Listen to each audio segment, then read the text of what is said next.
Hello, Packers fans. It's time for your Pack Attack cast for December 5th. Excited to give you some updates on some injuries today, also some keys to the game versus the Bears, just to give you an update on how the rest of the week is going to go. We're going to do our show today, of course, which is keys to the game. Then tomorrow, we're going to have our true pregame show. And then I'm actually going to be traveling on Sunday. So I will probably give you a reaction video to the game on Sunday on Monday afternoon. Just traveling to a family wedding, and there's not much I could do about that. Going to have to be pretty creative about actually watching the game because the ceremony actually should be starting right in the fourth quarter. But of course, I'll be watching the game as much as possible live, and then I'll also be watching the All 22 immediately after the game, so I can give you my thoughts on the game on Monday. So lots of big news.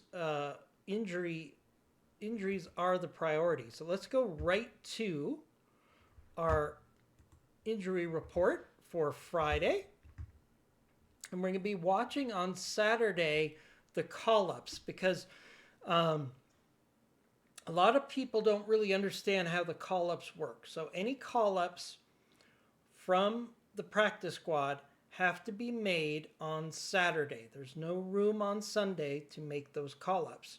So you can actually look at the call-ups on Saturday, which we'll be reporting on tomorrow as part of the pregame show, to see what's going on with the questionable players, or you can make some assumptions about what's going on with the questionable players. So let's look at Friday's injury report. This is the last injury report for the week, as the Packers will be not practicing on Saturday. They won't be traveling because the game, of course, is at Lambeau, but Packers generally give their players Saturday off. Now, important to note that Saturday is still available for treatment. So some of these players that are truly questionable, I'm sure will be in the building on Saturday for treatment to see if they can do any last minute work to see if they could be available for this really big game against the Bears on Sunday. I would argue that this game is probably the most important game for the Packers the rest of the season. There is the rematch against the Bears in 2 weeks, but you really want to get a win in this game at home to put the pressure on the Bears to hold serve in 2 weeks in Chicago. So this is a super important game for the Packers to win. So let's take a look at the injury report. Share that on the screen. Here we go. Here's our injury report for Friday. I'm going to focus in on the key players. For example, Aaron Banks has veteran rest on Friday. He'll be fine for the game. Now, let's start out. Very important. Carl Brooks, very important. Limited participation Wednesday, Thursday, full participation Friday. Carl Brooks is going to be your replacement for Devontae Wyatt most of the game this week. So having Carl Brooks back is super important for the Packers as they go up against a very dominant run attack, as we saw last week for the Bears against the Eagles. Javon Bullard, this is going to be very careful to watch. Ankle injury, limited participation Wednesday. He did not participate Thursday or Friday. Matt LaFleur was asked about this today in his press conference, and he said Javon Bullard didn't have any sort of a setback on Wednesday. It really was just soreness in the ankle from the Thanksgiving game. So if I had to guess, I would say Javon Bullard is not going to play this week. Hopefully the next 2 days and maybe some treatment on Saturday. Maybe they can get that ankle to a position where Bullard can play. But I would guess that he is not going to play. And that makes it very important. We'll go down here a little bit. Nate Hobbs, who would basically be our backup nickel right now. I think that's the safest way to consider Nate Hobbs. He had limited participation all 3 days. He is questionable for this week.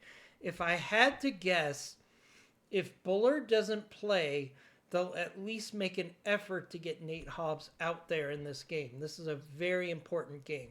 So what we're going to do is look at the call-ups on Saturday that'll try to give us a feel for if Nate Hobbs is going to be able to play or if maybe Bullard will be able to play. So we're going to watch that very closely and give you an update tomorrow. Edrin Cooper, full participation Thursday, Friday. He is cleared to play. That is very big news. Brenton Cox, limited participation all 3 days. He's questionable.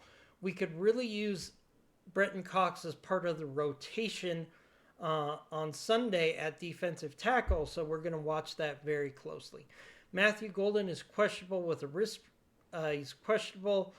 Limited participation Wednesday, Thursday, Friday. If I had to guess, I think they'll try to find a way to get Matthew Golden into this game. He's missed the last 2 weeks. I think they really need to get Matthew Golden into these games sooner rather than later, or he's just going to be a secondary thought when we get to the playoffs, and we don't want to see that. Josh Jacobs, full participation Friday. He is good to go for the game on Sunday, and that's going to be super important because the Bears have a great run attack, but they also have a very poor run defense. So Josh Jacobs getting 75 yards, and maybe the team as a whole getting 125 to 150 yards on the ground would go a long way to trying to offset the Bears' rushing attack this week. Marshawn Lloyd has been designated as out for this game. That's not a surprise. He's still coming off injured reserve. I'm hoping maybe he will get some action in Denver next week. I will actually be at the Broncos-Packers game in person since I'm in Denver. So I'm very hopeful that we'll see some Marshawn Lloyd in that game. Jordan Love will be fine, of course, full participation all 3 days. Colin Oliver still on the IR. He has been ruled out. That's not a surprise. I think Colin Oliver is going to have a redshirt year. I don't think he'll see any action. He missed training camp. He missed the preseason. He missed the regular season. There's no reason that he will be an active player this year. All right, this is really big. Limited participation for Jaden Reed Wednesday, Thursday, Friday. Matt LaFleur was asked today if he is available, and Matt LaFleur basically said Jaden Reed hasn't been medically cleared to play in the game. Now, this is very critical because his window to play actually closes at the game on Sunday. So if they don't activate Jaden Reed this week, he would have to go on IR for the rest of the season. I fully expect Jaden Reed to be activated this week. He might not play, but the Packers have to activate him this week or he'll be out for the rest of the season. So look for Jaden Reed to be activated to the active roster. It's just whether he'll be active in the game or not. I suspect Jaden Reed will be playing on Sunday, which would be a big boost to this passing attack because Jaden Reed can bring some run after the catch that they really aren't getting out of this offense right now. So I'm hoping Jaden Reed will be out there on Sunday. Lucas Van Ness has been designated as out for this game. Not a surprise. Savion Williams, bit of a surprise. Although he didn't participate all week, he will be out this week.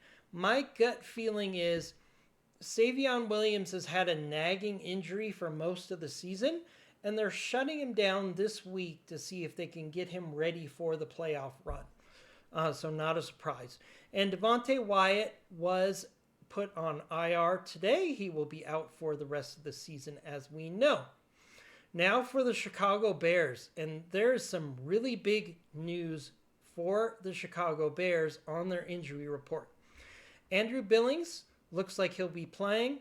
TJ Edwards will be back. He's missed the last 2 games. He will be back for the Bears. Ruben Hypotele will be out for this game. Jalen Johnson will be fine. Kyle Mungale, I'm really going to mispronounce his name every time. I'm going to have to... Mungale. Limited participation on Thursday, full participation on Friday. He will be good to go for the Bears. Obviously, there's a chance he could re-injure that ankle, and it might be a situation where they lean more on DeAndre Swift in this game if Kyle is not at 100%. So we'll watch this. But this is the big news for the Green Bay Packers. Romeo Odunze is going to be out for this week. He did not participate this week at all. He will be out for this game. He's already been declared out. That is really big because he is the big playmaker for this passing attack. And if we force them to win the game with their receivers and their quarterback, that is going to be a big loss for the Bears in this game because that takes a lot of explosiveness out of this game. This also puts the defense in a position where they could focus even more on stopping the run because the rest of the receivers for the Bears just are not big play threats. They are not big yard after the catch threats. So if we could say, we're going to let you try to beat us with the pass, and we're going to put everything into stopping the run, and hopefully that will be a key to the game for the Packers. Stevenson will be out for this game. He's a backup corner, so that will impact their depth in the event that they have a significant injury in their secondary. So those are your updates for injuries for both teams. Now let's switch back and let's do some quick keys to this game. We're not going to do our pregame today. That will be done tomorrow.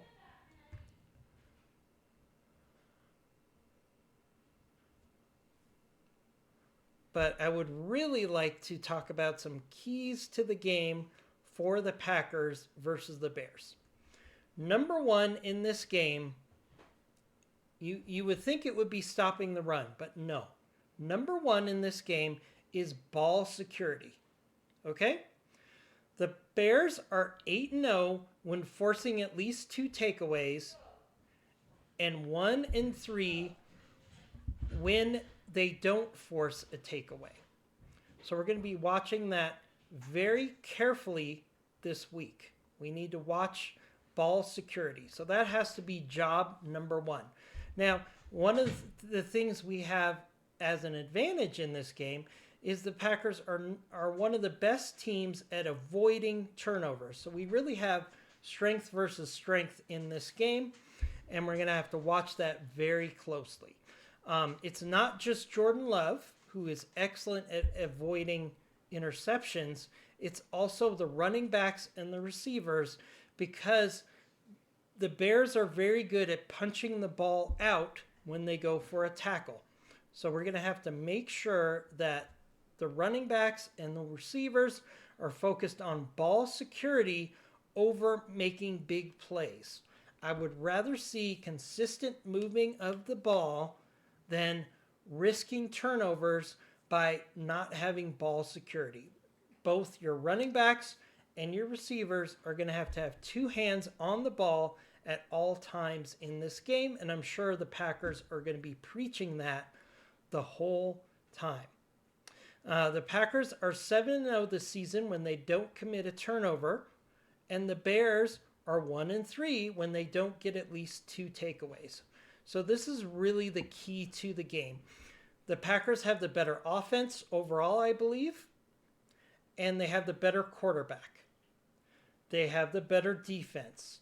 So if we can avoid takeaways in this game, the Packers have an excellent chance at coming away with a victory. Number 2, we have to neutralize the Bears' running game. They had a huge game against Philadelphia, but the Packers are 8th against the run. So we really have to hope that the Packers' revamped interior of the defensive line can hold up and try to slow down that rushing attack. We need to find situations where we can force 3rd and long for the Bears. That is really super critical because that is the weakness of the Bears is 3rd and long where they have to rely on the pass, especially with their best receiver out.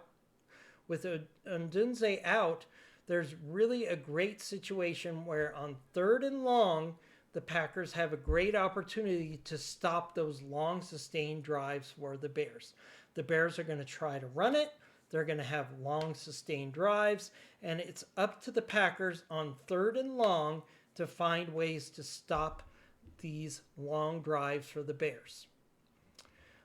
We have to exploit passing opportunities without forcing the ball. That goes back to avoiding turnovers. The Chicago's defense is 22nd against the pass and 25th in scoring defense.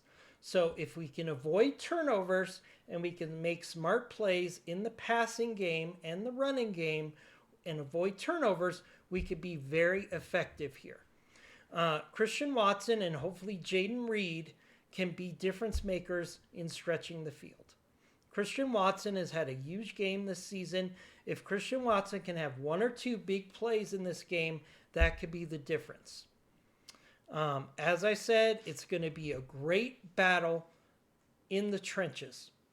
The Packers' offensive line have a great opportunity to show they can be an impactful unit this week. Why? Because the Bears are one of the worst teams at rushing the quarterback without blitzing.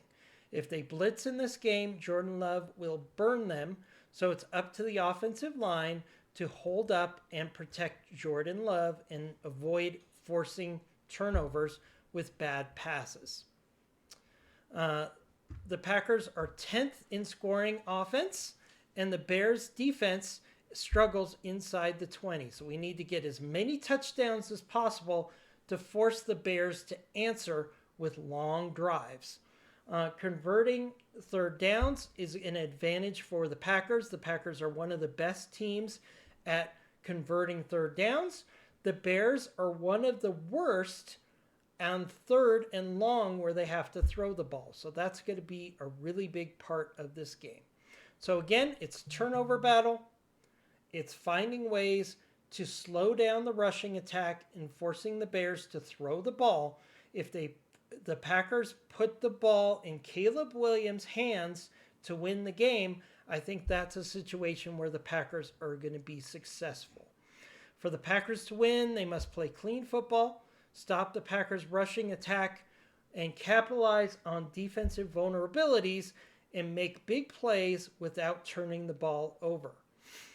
If the Packers can win this game, they are 70% likely to win the division. In fact, I would argue it's probably higher than that, but statistically it's a 70% chance.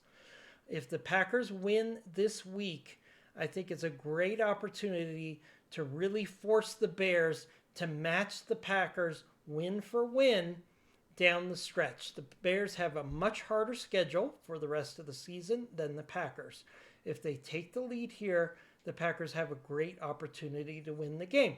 So that's your update for today. We'll have our pregame show tomorrow. As always, go Pack Go, and we'll see you tomorrow for our pregame show. And we're going to go over keys to the game and critical matchups in the game that are going to lead to hopefully a Packer victory. We'll talk to you tomorrow.